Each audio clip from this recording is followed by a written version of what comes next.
Il y a une phrase que j'ai écrite dans mon journal pendant mon divorce et qui me fait encore froid dans le dos aujourd'hui. J'avais écrit « Je n'existe pas sans lui. Sans cette relation, je ne sais plus qui je suis ». Cette phrase, elle résume 15 ans de dépendance affective. 15 ans à me perdre complètement dans une relation. Mais le pire, c'est que je ne m'en rendais même pas compte. Aujourd'hui, je vais te raconter comment j'ai découvert que j'étais dépendante au niveau affectif, quels étaient les signaux d'alerte que j'ai ignorés pendant des années et surtout, comment j'ai réussi à m'en libérer. Parce que si tu te reconnais dans ces mots, je veux que tu saches une chose. On peut guérir de ça et je vais te montrer comment.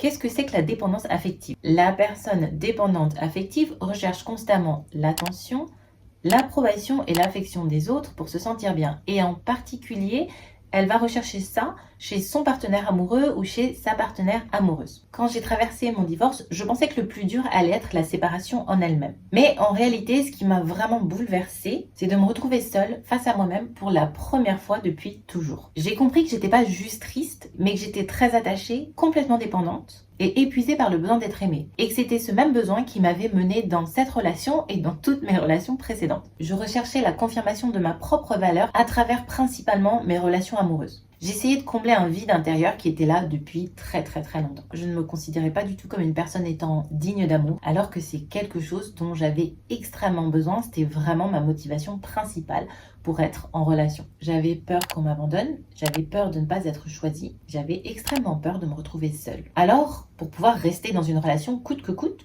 je donnais trop, beaucoup trop. Je faisais des compromis qui me coûtaient extrêmement cher et j'avais pas ou peu de limites. Et après mon départ, du coup, après cette dernière rupture, cette peur, elle s'est intensifiée fois 1000. Je me rappelle des premiers jours, des premières semaines, des premiers mois, j'étais totalement dévastée. Et pas juste par l'absence de mon conjoint, mais par cette sensation de vide. Parce que c'est la première fois que je ressentais cette sensation à nouveau dans ma vie. Je l'avais déjà ressentie dans le passé en étant enfant par rapport à plusieurs événements qui s'étaient produits chez moi et qui avaient fait que depuis, je faisais vraiment mon maximum pour ne plus ressentir ce vide et cette peur qui était vraiment omniprésent. Au tout début de cette période et pendant un long moment, j'ai vraiment eu cette sensation de ne plus avoir de mission de vie, de ne plus avoir de raison d'être. Et je me demandais vraiment ce que je faisais là. Qu'est-ce que j'allais faire maintenant que j'étais plus dans cette relation? Je ne savais pas qui j'étais sans cette personne, sans cette relation, sans ce mariage. J'étais vraiment perdue. Et ce qui m'a aidée éventuellement, c'est de pouvoir commencer à mettre des mots sur ce ressenti. Et après quelques mois, j'ai pu faire un constat plutôt simple et plutôt clair. J'étais pas en train de pleurer une relation saine,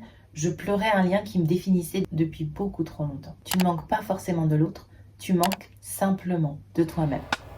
La première étape pour moi, ça a été de couper toutes ces sources qui alimentaient cette dépendance affective. Donc pour commencer, j'ai fait quelque chose de vraiment hyper difficile, j'ai déménagé. Le fait de prendre de la distance au niveau physique, le fait de ne plus être avec cette personne au quotidien, ça a vraiment déclenché de la peur et de la tristesse, mais ça m'a aussi permis de finalement prendre du recul sur toute la situation et de voir les choses sous un autre angle. Et ça m'a permis aussi de pouvoir faire place à mes pensées, à ma façon de raisonner, de récupérer un peu cette clarté mentale dont je ne disposais pas du tout en habitant avec mon conjoint. Ensuite, j'ai arrêté de relire les messages. Ça n'a pas été facile parce que je me suis rendu compte qu'en relisant les messages, et on essaie de connecter les éléments, de trouver des éléments justificateurs, de valider en fait le comportement de l'autre. Et ça ne fait qu'alimenter la dépendance. Ensuite, j'ai commencé à prêter plus d'attention à sa façon d'agir. Parce que bien souvent, les gens disent certaines choses, mais ils agissent d'une autre manière. Et là, déjà en n'habitant plus ensemble, j'ai vraiment pu commencer à regarder les choses sous un angle différent et de me poser quelques questions du genre, est-ce que la communication est que dans un sens? Est-ce que c'est moi qui essaye de recoller les morceaux? Et très vite, je me suis rendu compte que ce qu'il m'écrivait ou ce qu'il me disait ne collait pas du tout avec ses actions. Et dans une relation, ce qui compte en fait, ce sont les actes, bien plus que les mots. Les gens peuvent te promettre la lune, mais ne rien faire à côté. Et c'est là que je me suis rendu compte que j'étais beaucoup plus investie dans cette relation qu'il ne l'était. Après ça, il y a eu une étape bien plus difficile parce que j'aime vraiment comprendre le pourquoi du comment. Ça a été hyper difficile d'accepter le fait que je n'ai pas besoin de savoir exactement pourquoi j'en suis là ou quelles sont ses motivations pour pouvoir guérir. Dans mon esprit, je me disais que si je comprenais pas vraiment ce qui se passait, je pouvais pas savoir si c'était de ma faute ou pas, si j'avais vraiment fait le maximum pour que ça fonctionne. Mais éventuellement, j'ai compris qu'il y a des points qui ne me concernaient plus, qu'il y a des choses qui n'étaient pas en mon pouvoir, qui n'étaient pas en mon contrôle, et que finalement, si la personne en face de moi, elle ne sait pas ce qui se passe en elle, si elle n'est pas intéressée, si elle ne veut pas faire progresser les choses, eh bien je n'y peux rien. Parce que ce travail, il se fait à deux. Donc éventuellement, j'ai appris qu'il fallait laisser ce besoin de compréhension, ce besoin de réponse, et juste avancer pensées toute seule parce que c'est mon travail d'aligner. En parallèle, j'ai décidé de travailler sur mes pensées. Ça, c'est un travail qui m'a pris des mois. C'est un travail qui est quand même en continu. C'est quelque chose que je fais encore aujourd'hui. Déjà, j'ai utilisé l'outil du flot de pensée, ce qui m'a permis d'identifier mes pensées limitantes. Ces pensées limitantes, je les ai examinées. Déjà, je me suis posé la question, est-ce que ce sont vraiment les miennes ou est-ce que c'est quelque chose que j'ai entendu depuis tellement longtemps que je l'ai assimilé et que j'en ai fait une croyance qui à la base n'est pas la mienne. Et ensuite, ces mêmes pensées, je les ai retravaillées. Parfois, je les ai détruites, j'ai envie de dire, je m'en suis vraiment débarrassée. Et dans d'autres situations, je les ai transformées. J'ai utilisé une pensée de base et je l'ai transformée en quelque chose de plus positif. Pour te donner un exemple, il y avait une pensée qui revenait hyper souvent lorsque je suis partie. Cette pensée, c'était « c'est toi le problème dans cette relation, tu ne trouveras jamais quelqu'un d'autre si tu restes comme tu es ». Alors déjà, il faut savoir que ça, c'était pas ma pensée à la base, c'est quelque chose que mon ex me disait très très souvent quand on avait des disputes. C'est une phrase qui revenait hyper souvent de son côté, sans doute pour que je reste, pour que lui n'ait pas à se remettre en cause et que je porte vraiment toute la culpabilité de la situation. Et cette phrase, je l'ai tellement entendue et que c'est devenu une croyance limitante. Une fois que je l'ai identifiée, avec ma coach et j'ai travaillé autour de cette pensée, autour de points qui pourraient m'indiquer que ce n'est pas vrai, que c'est juste quelque chose qui est dans mon cerveau mais que ce n'est pas une réalité, ce n'est pas un fait. Et cette pensée, au fur et à mesure, j'ai décidé de la transformer en autre chose. Je l'ai transformée en « je mérite l'amour inconditionnel ». Cet amour inconditionnel, je le reçois déjà de mes amis qui m'aiment et qui m'acceptent telle que je suis depuis des années. Et une fois que moi je m'aimerai et que je m'accepterai telle que je suis, je pourrai enfin rencontrer quelqu'un qui m'aimera et qui m'acceptera telle qu'elle. Si tu me regardes sur YouTube, tu verras que je souris. C'est une pensée maintenant qui fait partie intégrale de moi, de ma façon de voir les choses. C'est une pensée qui me fait tellement de bien. Et c'est une pensée qui m'a permise de rencontrer quelqu'un aussi et d'être dans une relation qui vraiment me comble. Après ça, j'ai fait un travail plus au niveau du corps. J'ai fait un travail pour vraiment me reconnecter à mon intuition et pour être plus présente au quotidien. J'ai appris à nommer mes émotions, à reconnaître mes besoins. C'est pas un travail qui est terminé non plus, hein. C'est un travail permanent. Je pense que c'est quelque chose que je ferai jusqu'au bout, je l'espère. C'est ce qui me permet aujourd'hui d'avoir confiance. C'est ce qui me permet de ne plus me sacrifier, ou tout du moins beaucoup moins.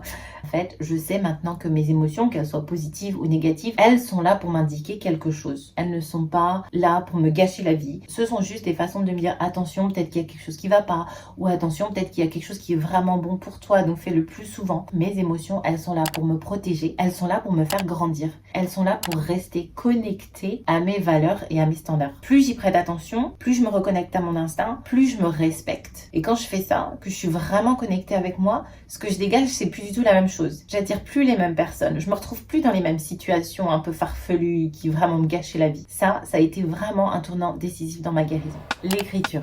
Écrire chaque jour ce que je ressens, les pensées qui me traversaient l'esprit qui revenaient souvent, et aussi ce que je croyais mériter, et ce que je voulais construire. Ça a été vraiment les grandes lignes de l'écriture. Me reconnecter à mes amis et me connecter à de nouvelles femmes qui n'étaient pas forcément dans la même situation, mais qui avaient envie en général de reprendre leur pouvoir et d'être plus alignées dans leur vie. Ça m'a vraiment aidé à me rendre compte que j'étais pas seule et qu'en fait, quel que soit le genre de défi qu'on puisse traverser, au final, on a toutes les mêmes combats et qu'on peut s'apporter énormément les unes aux autres.